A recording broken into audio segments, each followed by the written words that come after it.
I'm Tommie Lee, and this is the Scam of the Week. Megan White from the Better Business Bureau serving Northern Indiana is joining us once again. Megan, how are you? Hey, Tommie, I'm great. It's always great to join you. Thanks for having me. Always happy to have you here. Summertime is upon us. It's packed with festivals and concerts and food truck rallies and craft fairs and all kinds of stuff. But some of these events, fun though they sound, are turning out to be absolute and total fakes. And unfortunately, a lot of scammers are cashing in on this. Yeah, that's right. There are a lot of big events, and most of them are awesome, and most of them are legitimate.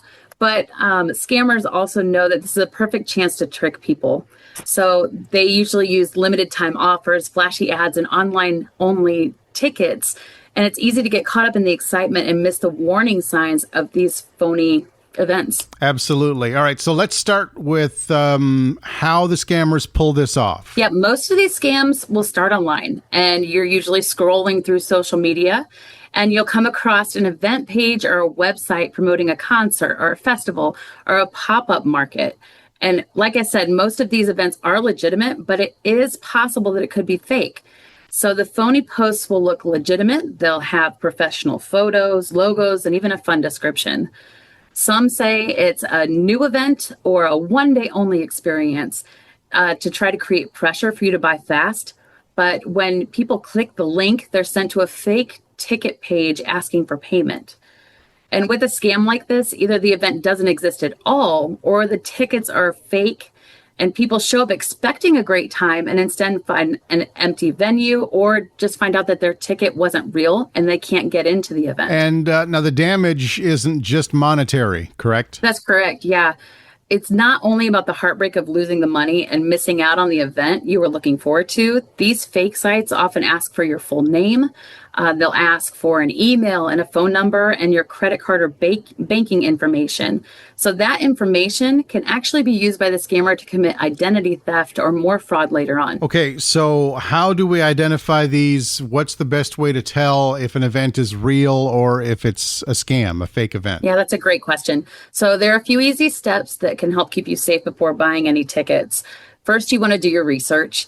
So you want to search for the event using more than one source. Do not rely on the first ad or post that you see.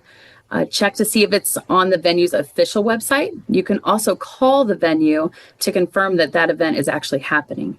Second, you want to check out the event organizer. If it's a trusted local group, if that's who's behind the event, you're probably good to go. But look for reviews, past events, or a history on their social media page. You want to be careful if the deal seems too good to be true, because it probably is. And look out for deep discounts, no clear event details, or a big push to buy now. They're going to try to get you to act on that urgency. And finally, avoid risky payment methods. Stick to credit cards if possible. They offer the most fraud protection.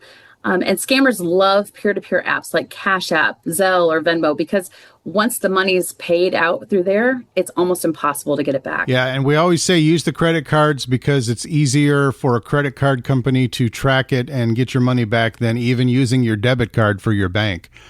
That's really helpful information, Megan. I don't think a lot of people truly realize the ways that they pay are capable of making such a huge difference when it comes to these scams. Oh, it really is a big deal. If someone refuses to accept credit cards and only wants to be paid through an app or even a gift card, you should take that as a sign to walk away immediately. So what should somebody do if they have bought a ticket and then they start feeling like maybe something's a little off? Definitely trust your gut.